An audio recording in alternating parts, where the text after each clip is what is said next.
यतीम की अम्मी जिसे रिंग सेल कर कर आती है, रात को उसे पकड़ लेते हैं और डकैती करते हैं। उससे पैसे सारे ले लेते हैं और पूछते हैं अंगूठी कहाँ है। वो कहता है कि मुझे नहीं पता। वो उसे मिलकर बहुत ज्यादा मारते हैं। सुबह को कोई आदमी देखता है तो उसे हॉस्पिटल पहुंचाता है। पुलिस वाला शादी का कार्ड देने के लिए जाने लगता है तो दूसरा बताता है कि ना जाओ, साहब का मूड ठीक नहीं है। कुमैल को पकड़ा हुआ है, वो जेल में है। गजनफर साहब का जो केस चल रहा है उस मामले में बात हो रही है। तभी वो तस्कीन को कॉल कर कर बताते हैं कि आपका बेटा सलाखों के पीछे है, आपकी चुप की वजह से। वो कॉल करती है गजनफर को तो गजनफर कहता है कि तुम्हें क्या परवाह, मैं बिजनेस देखूं, बच्चों को देखूं, मैं किस तरह संभालूं। वो इतनी बातें सुना देता है। तस्कीन की तबीयत बहुत ज़्यादा ख़राब हो जाती है। गजनफर अपनी माँ को कहता है कि आप मेरी थोड़ी सी मदद कीजिए, जब मैं घर पर नहीं होता कुमैल और बच्चों का ख्याल रखा करें, उन पर नज़र रखा करें। जिस पर उसकी माँ कहती है ये उनकी माँ का काम है, मेरा नहीं।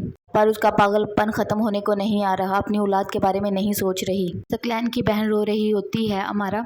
वो अपनी बहन को तसल्ली देता है कि आप हौसला रखें, कुछ नहीं होता। एसएचओ कहता है कि आप यहाँ पर क्या कर रहे हैं, आपके एरिया में इतनी डकैतियाँ हो रही हैं, मुझ पर ऊपर से बहुत प्रेशर है, आप लोग कोई मामला सीरियस नहीं लेते, जब तक ये होश में नहीं आ जाता एक यहीं पर रहेगा। डॉक्टर आकर बताता है कि उन्हें काफ़ी टॉर्चर किया गया है। गजनफर की टीम उसे बताती है कि ये प्रोजेक्ट तस्कीन देख रही थी और उसने जो मार्जिन रखा था उससे भी ज़्यादा कहीं प्रॉफिट हुआ है। गजनफर सोचता है कि पता नहीं तस्कीन कब ठीक होगी। उसकी टीम कहती है अब जल्द ही फैसला लेना होगा आपको। तस्कीन की तबीयत बहुत ज़्यादा ख़राब हो जाती है। उसका भाई डॉक्टर को बुलाकर उसे चेकअप करवाता है। वो उसे नींद का इंजेक्शन लगा देता है कि जब उठेंगी तो थोड़ी तबीयत बेहतर हो जाएगी। स्ट्रेस और टेंशन की वजह से इस तरह इनको दौरे पड़ रहे हैं।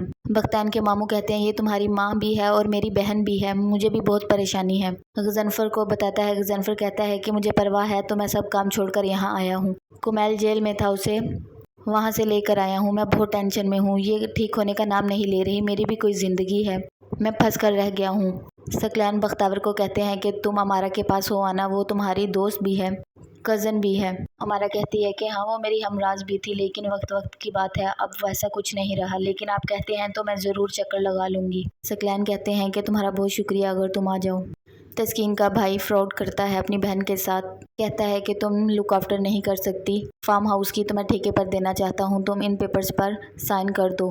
तस्कीन की तबीयत ठीक नहीं होती, वो साइन कर रही होती है, तभी उसकी बेटी आ जाती है। बख्तावर अमारा के पास आती है और उसके बातचीत करती है। अमारा अपना दुख शेयर करती है, उससे काफ़ी बातें शेयर करती है, रोती है, बेहतर महसूस करती है।